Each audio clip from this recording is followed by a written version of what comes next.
ओंकारला असं बघून आज खरंच खूप वाईट वाटत आहे. ओंकारच्या भावना खूप दुखावलेल्या आहेत. ओंकार, तू आता काय करतोयस घरात? तू आता बाहेर यायला पाहिजेस. अशा बऱ्याच आणि वेगवेगळ्या पद्धतीच्या कमेंट्स आता बिग बॉसच्या घरात होत आहेत. चला तर बघूयात यामागचं कारण काय आहे. तर आज नॉमिनेशनची कुऱ्हाड असा एक बिग बॉसच्या घरामध्ये नॉमिनेशन टास्क होणार आहे. तर याच्यामध्ये जो सदस्य वीक वाटतो त्याच्याबद्दल आपलं मत सांगून त्याला नॉमिनेट करायचं आहे. म्हणजे तो सदस्य आपल्याला का वीक वाटतो. तर अशा पद्धतीच्या दोन कुऱ्हाड आहेत. एक सिल्वर आहे आणि एक गोल्डन आहे.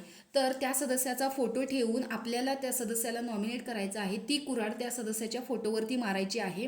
तर इथे रुचिताने सुद्धा ओंकारला नॉमिनेट केलेलं आहे. त्याचबरोबर विशाल कोटियनने सुद्धा ओंकारच्या घरात काहीच गेम दिसत नाहीये, तो घरामध्ये काहीच करताना दिसत नाही असं सांगून त्याने सुद्धा ओंकारला नॉमिनेट केलेलं आहे.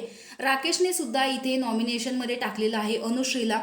तर दिव्याने सुद्धा इथे रोशन भजनकरला नॉमिनेशनमध्ये टाकलेलं आहे. तिचं मत सांगून की त्याचा गेम आत्ता घरामध्ये दिसत नाही. त्यानंतर ज्यावेळेस ओंकार येतो त्याला खूप रडू येतं, कारण ज्यावेळेस ते घरामध्ये आलेले होते त्यावेळेस खरी मैत्री ही ओंकार आणि आयुषची झालेली होती.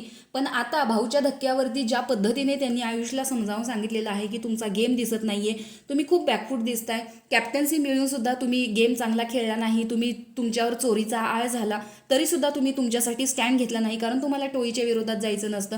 कदाचित यासाठीच त्याने आता स्वतःचा गेम दाखवायचा हे रिझन सांगून स्वतःच्या पद्धतीने गेम कसा पालटवायचा म्हणून त्याने ओंकारला कदाचित मैत्री न बघता आता आपला गेम दाखवला पाहिजे म्हणून त्याला नॉमिनेशनमध्ये टाकलेलं असू शकतं. पण या गोष्टीचा ओंकारला खूप वाईट वाटलेलं आहे. त्याच्यामुळेच आता ओंकारने सुद्धा आयुषची ही गोष्ट मला आवडली नाही, त्यामुळेच असं सांगून ओंकारने सुद्धा रडत रडत का होईना पण आयुषला नॉमिनेशनमध्ये टाकलेलं आहे. म्हणजे जी नॉमिनेशनची कुऱ्हाड आहे ती आयुषच्या फोटोवरती मारलेली आहे.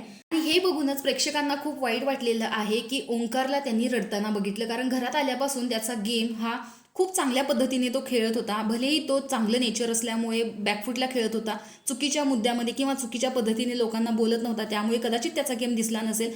अशा पद्धतीने घरामध्ये आज नॉमिनेशनच्या कुऱ्हाडमुळे पुन्हा एकदा घरामधले सदस्य नॉमिनेट होणार आहेत. तर या आठवड्यामध्ये कोण कोण नॉमिनेट व्हायला पाहिजे, कोण घराबाहेर गेलं पाहिजे हे कमेंट बॉक्समध्ये सांगा. तोपर्यंत बाय.